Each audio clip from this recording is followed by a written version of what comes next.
Joining us now is Committee to Unleash Prosperity's co-founder, Stephen Moore. Stephen, great to see you. So the numbers, Stephen, you're a numbers guy.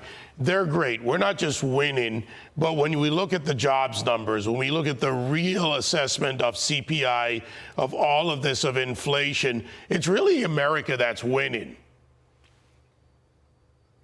Yeah, you better believe it. And all those statistics that you guys were just quoting are pretty amazing. And he's done it, this is now the 6-month anniversary of his inauguration. It's pretty remarkable he's been able to achieve this in half a year. I never thought that we could get that tax bill passed by July 4th. He got it done. We're sitting now. Look, I'm still skeptical, still a little nervous and fidgety about these tariffs. But you look at just about every statistic, and one of the most important ones is consumer and business confidence is high right now. And that means they're ready to really reinvest in America. So I love this picture. It's an economic miracle.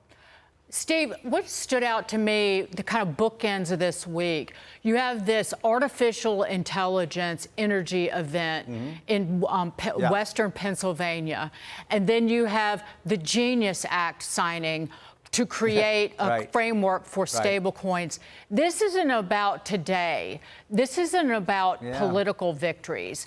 This is about laying the foundation for literally the future for generations in America. And it also reverses what Joe Biden and his cronies did to crush the crypto industry, destroy founders and their families in crypto, and to crush artificial intelligence. Mark Andreessen was told in the White House a little more than a year ago by Biden's handlers, we're only going to have 2 or 3 AI firms. We're going to tell you, we're going to regulate you. You will not have any new any startups, any new AI companies. We will control it. You won't. This is a complete reversal, and it's our future.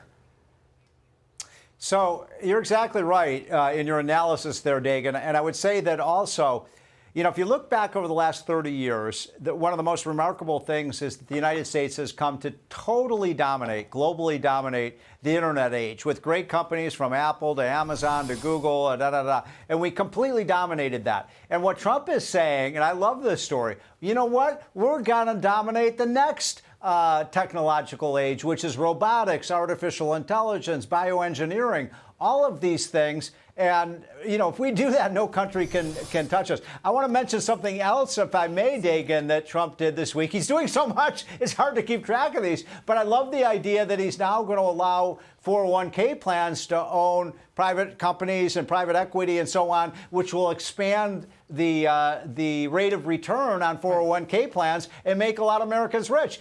I mean, I can't keep up with the guy. That's the problem, Dagan. You know, Stephen, the word that comes to mind is integration and vertical integration, energy and AI, transmission to point of use, all of this coming together. And I'm telling you, I'm working with Kudlow. I'm going to get you to the tariff strategy. But that vertical integration, to Dagan's point about the future, it has to work together. So you're quite right about that. There's no way that we could have been in a position to lead in those artificial intelligence robotics. They use enormous amounts of energy, 3 times more energy than the internet age increased energy demand.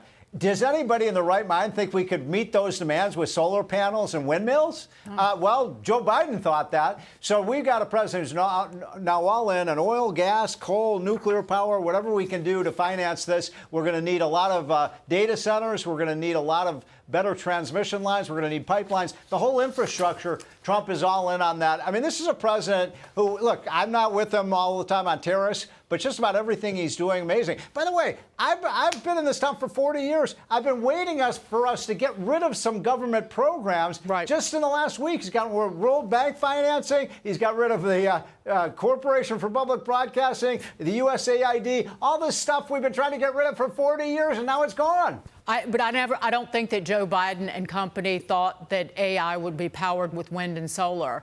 they had no intention of allowing AI to flourish. Again, the quote to Mark Andreessen was, you guys think you can start companies and write code and release code on the internet? Those days are over. That was our future, is government control. But we need you to set the record straight, please, sir.